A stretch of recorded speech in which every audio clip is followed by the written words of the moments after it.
tonight by Mitch Nivalis, who's the brains and heart behind the film that we just watched, Equal the Contest, which since its release last year has travelled the world, including Portland in the US, Sydney, Melbourne, to film festivals, and has generated some quite interesting conversations around how to achieve gender equality in sport. And I think last time we spoke, you said it's become sort of like a how-to in some ways.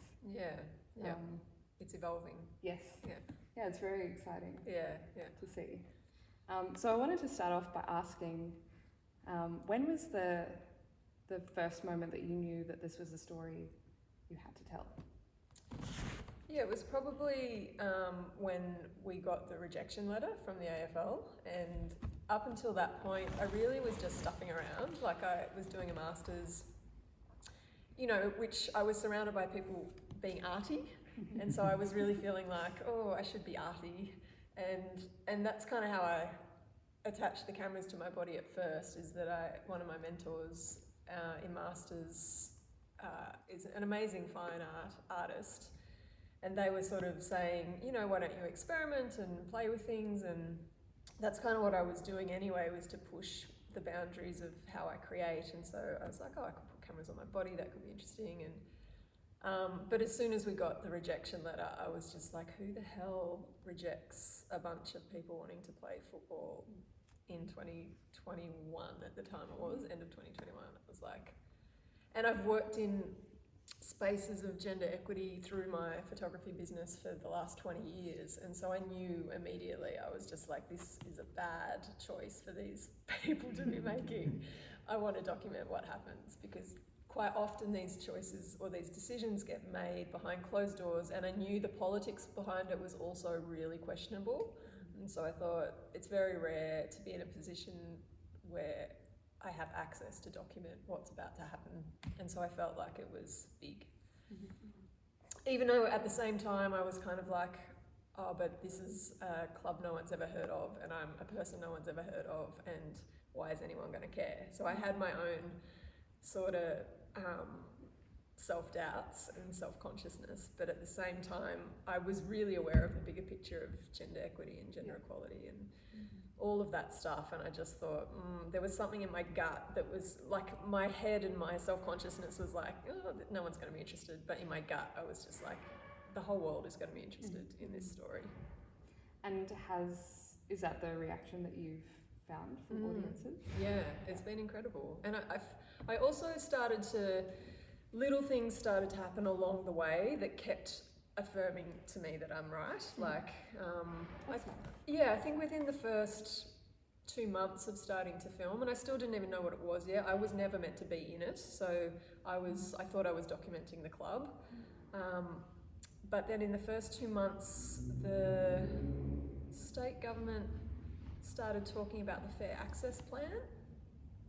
And so that's fair access to sport for women and, women and girls and gender diverse people. And then when they dropped that and I read the report and the initiative, I was like, oh, this is a case study for them. And so I started guessing email addresses and trying to write to everyone in government and tell them what I'm doing and how it aligns. And, you know, and I got the attention of the Office for Women in Sport. And like, I was talking at a high level to people who were kind of like, but who are you? Like, what? And so I was like, okay, just stay tuned. This is what I'm doing. And so I was planting seeds for about a year or 18 months. I was just, everyone I could get my hands on, I was saying, this is what I'm doing. And it aligns with what you're trying, the messages you're trying to put out. And so I was constantly dropping these little seeds and waiting for the moment where I could show them. Yeah. And then they're like, okay. And then everyone started jumping on board. It must have been quite like a affirming moment, like being able to show them what you had been talking about the whole time. Yeah, it was terrifying as well. Like, I remember the first, because the first screening was for Castlemaine Documentary Film Festival, and Claire, who directs that, got in touch really early on, well before I'd finished the film, and she said, I've heard you're making this film and we want to screen it at the film festival. And I was like, oh, but I've never made a film before. Like, you don't know it's going to be good. And she was just like, yeah, it'll be good. And I was shitting myself, like, oh, what have you asked me to do? And so, yeah, I was panicking in the lead up. But once we got there, it was amazing to get the response and the feedback. And then that first night that we screened, you know, we had 300 people in the cinema, completely packed out. Standing over, like the energy in the room was wild, and I was like, okay, this is something. And then I started, you know, every time the film screens, I get DMs on Instagram and emails, and you know, people saying this is my experience too. And so yeah, to be able to, I guess, just gain confidence. The more it screened, the more I was like, okay, this is something. And my producer at one point, I think it was after about 3 or 4 screenings, he was like, Mitch, do you know this is a good film yet? And I was like, oh, I think I'm starting to feel like maybe it's all right. Yeah. So So that decision to put yourself in the film, how did that come about? Like personally watching that, I loved seeing the footage of you like falling to the ground, and like it felt quite exciting. It also felt like, you know, seeing you do that, maybe I could be bold enough to tumble around on a footy field like that. Was that sort of part of what you wanted to show? Yeah, there was a few things. So I had this conundrum in that I thought I was just turning up to document a club, and then when I turned up, it felt so welcoming that I thought, I just want to be part of this. Like, I don't want to sit on the sidelines and be this other person. Because when you're a filmmaker or photographer, you're never quite in. You're always on the edge, and you're always other. I was like, I don't want to be that role. I was so desperate to feel like I was part of it. And so then also I was like, well, how do I document this and also play? And that was also kind of coming with my mentor to the fact that, oh, I should just put cameras on my body. And then I thought, what a great way to do it, because what that does is it immediately removes our judgment. And so the way we always see sport is from the sidelines. And so that makes us think we know what to expect. But I didn't want the audience to think they knew AFL, because I wanted them to come away from the film thinking they don't know AFL, and now we're reinventing what it is to be a footballer and to play football. So that was kind of part of it, to sort of subvert the audience's understanding of what they thought they were about to watch. And also, particularly men would be judging, and women would be judging the quality of the game if I was filming from the sidelines, because we would see the exact game. And the quality was not good. You know, we're talking about, at that point of starting the club, it was mostly 35 to 45-year-olds who'd never played footy before. I had no idea. I still don't know the rules. I'm still like, what was that for? You know, so it was not high quality. And so I just wanted to make sure that people weren't sitting there going, oh, that was a shit play, or, you know. So I purposefully never had any scores, never referenced who wins or loses any of our games, and that was all to make sure people kept their brains away from thinking they knew what they were about to see. So that was a really important part of it. But then, you know, the footage was quite compelling, so every 2 weeks I had to do a presentation at Masters about where I was up to and what I was doing, and people kept saying, oh, this footage is amazing, but who's the body? And I was like, oh no, you don't need to know who the body is. We're looking at all the players. And everyone kept saying, we have to know who the body is.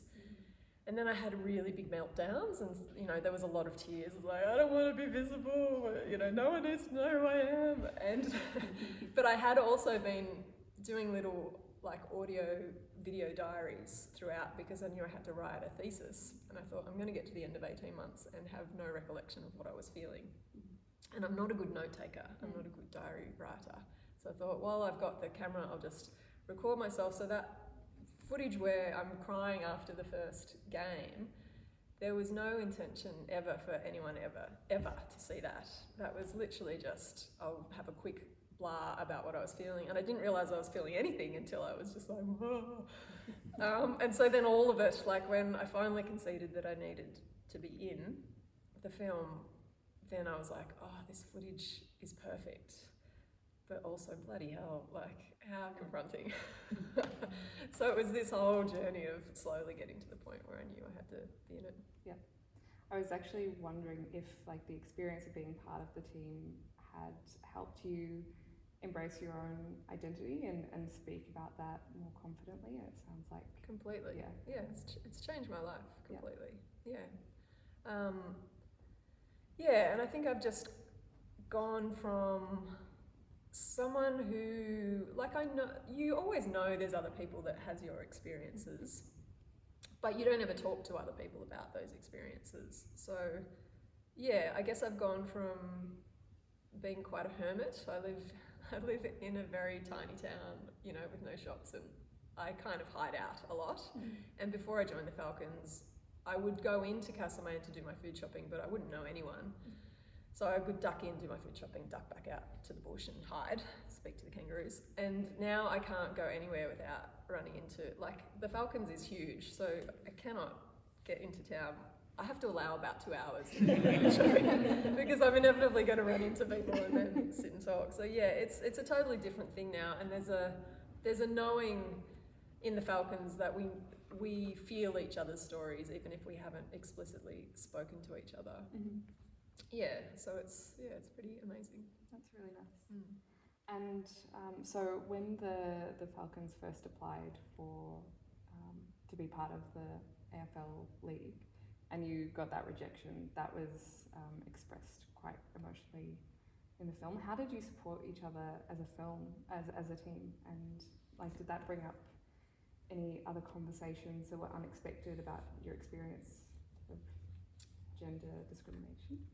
Yeah, I think because my master's was situated in the club at the time, it did this really interesting thing where it did give us all permission to talk about stuff. So, and I was leading with my vulnerability on that as well. So, you know, I would turn up and everyone didn't really know what I was doing, even though they kind of did, and I didn't know what I was doing. So they kind of knew there was cameras around, but no one knew what it was going to become. And so I would say, you know, I filmed this the other day, and this week I've been thinking about and reflecting on this thing. And then, you know, we'd be running laps as I'm saying this stuff, and then someone else would pass me the ball and go, did I tell you about this situation that happened to me 20 years ago when I was trying to play footy? And then we'd all be just bouncing around these conversations as we're doing laps. So there was this, I guess, in sharing each other's stories in that way, there was permission to talk about things, and in doing that, I think we all just felt a lot less alone. Yeah. And we felt very much like we could take on the world. Like, it was really like, let's get these fuckers, you know. And we were held by such, I mean, you only have to listen to the 4 execs up on screen. They're so deeply knowledgeable. Alana, particularly on gender equity. Lou, particularly on legal stuff. She's a lawyer, so she really took them to task. Like, they had no idea what had hit them. She was sending letters that were very much like scaring the bejesus out of them. And Sam is a very reluctant hero in this story, but he models male allyship so beautifully. And Gabe sort of is such a nurturing soul. She was really in the team, and so she was like a little mother to all of us. So yeah, that combination of those 4, it was so unique, and I knew that very early on as well. So when I first floated the idea to Alana, we did 3 laps of the Botanical Gardens in Castlemaine. I'd just met her, I'd been to 1 session, and I was like, I'd like to document this club, what do you think? And by the 3rd lap, I was like, holy shit, this person knows what gender equity is, and she's going to be amazing on screen. And then when I met the other 3, I was like, I could not have asked for a better combination of people. Yeah, so it all just sort of came together, and we all just lifted each other up. That's really great to hear. When you began making the film, did you have an expectation of how it was going to turn out, and how is that different to what it is? I had no idea. Great. I was learning everything. Like, up until this point, I've worked as a photographer and filmmaker for 19 years now, but I'd only ever done short things. So mostly my jobs are 2 to 5 minute corporate pieces that are very dictated, and I made a 35-minute doco, which was, you know, very rough and learning. But this was a whole new level. So what I particularly loved about my master's was that each semester I got a new mentor, and I could choose anyone in the world, and the school had to go and try and convince that person to mentor me. And so each semester I was choosing a mentor to fit the stage of my project. So the first mentor was about creativity and pushing boundaries, which is how I ended up with the GoPros. The second mentor was someone that teaches film and television at VCA. And so she basically was giving me a crash course in the space of about 3 weeks of everything. Every document she would give her students, she gave me and said, this is how you write a treatment, this is how you write a synopsis, this is how you do a pitch deck. And I was just up till like, you know, midnight every night, doing all these assignments for her and flicking them back to her going, does this sound right? And she's like, why aren't all my students like you? Because I was just desperately trying to stay ahead of where the story was at, because this story it was like a freight train, and I was like, far out, how do I keep on top of all this? Yeah. And make sure once I get to where it finishes, and I didn't even know where it was going to finish. I kept thinking I knew the end. I'd be like, great, this is going to be the last filming. And then something else would happen, and it became a joke. It's like, this is like the classic, everything that could possibly fall into gender inequality just kept happening. And so every time I think we got to the end, then something else would happen. I'd be like, all right, I'm keeping on going. So it was exhausting. Did you, because there's a scene where two of the team members are talking about after the hearing where you've been accepted. Yeah. It seems like there's a lot of fatigue around the bureaucracy and you know the processes that you have to fight just to be heard. Yeah. Did you experience anything like that in getting the film made and screened? No bureaucracy, other than I did have a meeting with the heads of AFL at one point. Okay. When I had a rough cut, so it's nothing like what it is now, but the structure is more or less there. And I met with the top people in the women's division, and they liked it, but they said we need to go speak to the other people. And then they came back and they said, Mitch, we will not get in the way of you releasing this film, but the AFL will not support it. And so in some ways I was excited by that, because I thought, one, if a massive body like the AFL comes on board, they start putting restrictions around things, and they would have started changing it, and I definitely wouldn't have been able to say things like, the AFL makes shit decisions. Yeah. So I kind of then, you know, I quite like being the underdog, so then I was like, yes, I get to be the underdog. And so I just started contacting all the elite football clubs, again, guessing email addresses.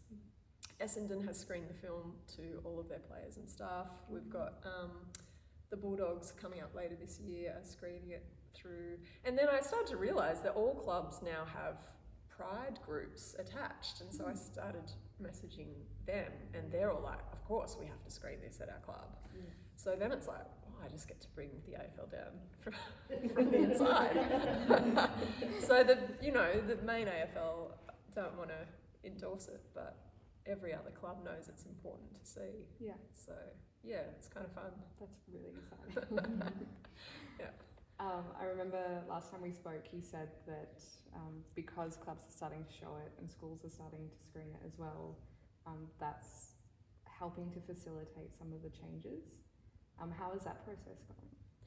Yeah, that's been great. Like the amount of conversations that are coming out of it, and the amount of things people are then taking back to their clubs. And this is not just football clubs. Like, so a lot of councils have picked this up, and we've screened in Mildura, Sunbury, Kyneton, Marybeck, and we're coming up to screen at Burundara, and another council just piped up. But they're connecting to all of their sports clubs. So when we were in Mildura, we had the key people from hockey, tennis, soccer, AFL, whatever. Because it's not football. Like, this is all sports, all the way around the world, every code.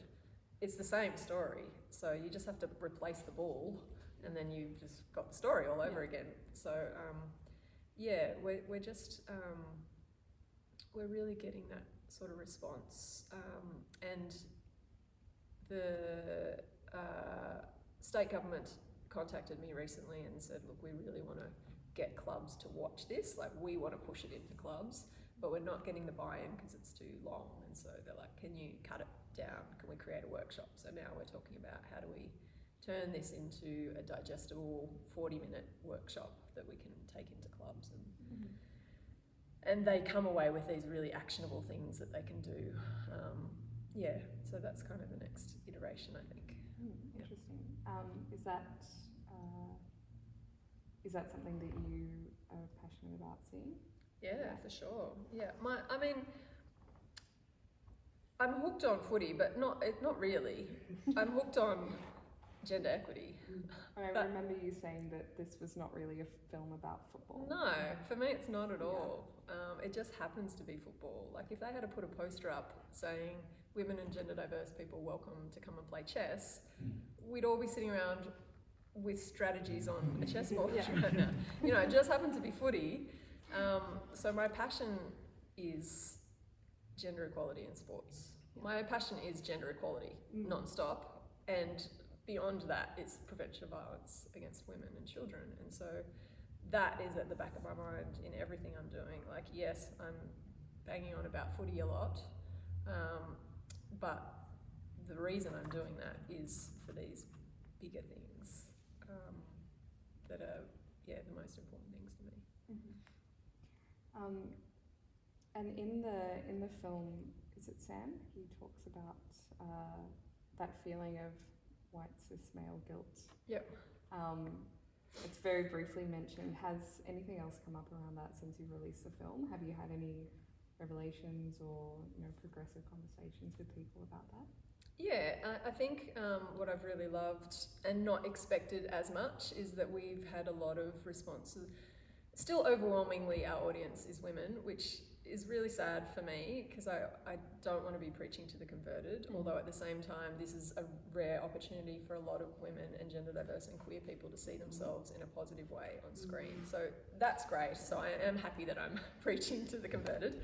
But when we do get men in the audience, a lot of the responses from men have been these aha moments and reflecting and feeling inspired. I've had a few men reach out and say, I'm really inspired. I've always wanted things to be better, but I haven't felt the drive to actually do something. And now I'm going to do something and it's simple as I'm going to turn up and volunteer to umpire, at my local women's club. Or, one guy put his hand up, he's like, this isn't a question, but I just feel like every man needs to see this film. And he's like, I'm going back to my dad's group and I'm going to put it in my dad's group. And this is where we had a screening in Sunbury and then 2 weeks later in Kyneton. And he was like, I'm going to make sure all my dad's group goes to the Kyneton screening. I was like, great. So, there's been a few men that are really, I guess, moved into action, which is amazing. Yeah, that's great. Yeah. It's good to see it for a sport that's not like traditionally a women's sport as women's sport as well. That it's something like footy, so we can start accepting all genders in all sports. Yeah. Some of the people, your teammates, talked about feeling that being able to play footy had helped their body confidence, and that breaking down barriers of fear, or not thinking that they were capable of doing that. Can you elaborate a little bit on that experience? There's so many stories I could tell. Like, it's really been quite amazing, and I think because I've been the one that makes this film, people come secretly and tell me the things that are going on for them. So one girl who's a bigger girl, she's not in here. She came towards the end of filming. I don't think I ever caught her on screen. Anyway, her first game that she played, I spotted her on the field at one point and she was crying, and I was like, oh my God, what's going on? And I thought she must have been hurt or something. And then afterwards she came to me and she said, I've never ever had the confidence to play sport in my life. She'd never played sport in her life. She's 40. And I had no idea how overwhelming it would feel to be running for a ball and having people yell at me. And she's like, I'm used to, it brought up stuff for her from when she was a kid of people yelling, not nice things at her when she was trying to run. And it took her the space of the game to realise that people weren't being negative, they were cheering her. And she was just like, she's so hooked now, like she's so, and it's changed everything. Like, I started a little run club with some of my teammates, because there was this one night I was out and one of the bigger players came up to me and she was like, Mitch, I really am so inspired to get fit. I've never wanted to get fit in my life, but I'm so inspired. And I was like, why don't you come for a run with me? And I was like, let's not call it a run, let's call it a trot. She was like, oh, I'm not sure, I'm not a runner. I was like, no, you'll be a trotter. And then the next morning, another one of the bigger players came up and said almost identical thing. And I was like, we are starting a run club. Would you like to join me and this other person? She was like, yeah. And so then it was just the three of us. And I was just like, I will just go as slow as the slowest person. So we tried 3 kilometres and we walked most of it, the first couple. And then we built up. And then 2 of them did a 10K fun run with me this year. Amazing. And they never would have imagined doing that. And so it's just it's really changing everything about what people thought they were capable of. I guess when you have a supportive environment that shows that you can do it, yeah, it helps you. Yeah, totally. Yeah. I have one more question and then I'll open up to the audience. You mentioned the line back to being a spectator, and that was quite an emotional part of the film. Can you talk about what that brought up for you? And for me, hearing that, I was reminded of times where I had been left out of certain things that I wanted to do because of my gender, and I was wondering if you put that in purposefully to help people reflect on that. Yeah, I think I don't think I was thinking consciously throughout the whole film that what I was going through would help people. I think I was so immersed in it, like I really feel like I was out of my body the whole time. Like I kind of go now, who made that film? Like I can't even imagine making that. But yeah, I felt like I had dug up so much shit in making this film that I didn't realise I'd stuffed down. And I think it's that thing, I don't know if any of you have done it, but if you have moments where you feel like you want to get fit, and then so you get all fired up, I'm going to get fit, and then you go for a little run or you go to the gym and you immediately hurt yourself. And then you're like, oh, I've ruined everything, you know? And so I was having that sort of moment, but on a massive, like my whole life sort of scale, like everything I try, just ends up stuffed up, and what's the point? I was really having a wallowing moment. Yeah. And that particular scene really got whittled. Like it was quite long, and bless Alex, my associate producer, who was right in with me. She kept just going, Mitch, you've got to pare it back. And I was like, but it's so, So I was wallowing a lot in some of the scenes, and then Alex would gently nudge me back into out of self-pity. I think as an audience member, like watching that, it's great to see a good wallow. Like it's great to see someone go through those same experiences, and of disappointment, or having something that we've experienced in the past, triggered by something that's going on now. Yeah, it was very triggering. The whole process of making the film was every day I was being triggered. Like, in hindsight, I had no budget, but in hindsight, if I could have known what was coming, I would have found another budget just to have mental health support all the way through the film. Because it just, I was unraveling all over the place, and it was the Falcons that was every training session. No one really knew what I was going through except Alex, who was helping me. And I was on the phone to her pretty much every day going, I can't do this. And she's like, yes, you can. It's really important. I was like, oh. I'm very grateful that you persevered and made this for us. Thanks.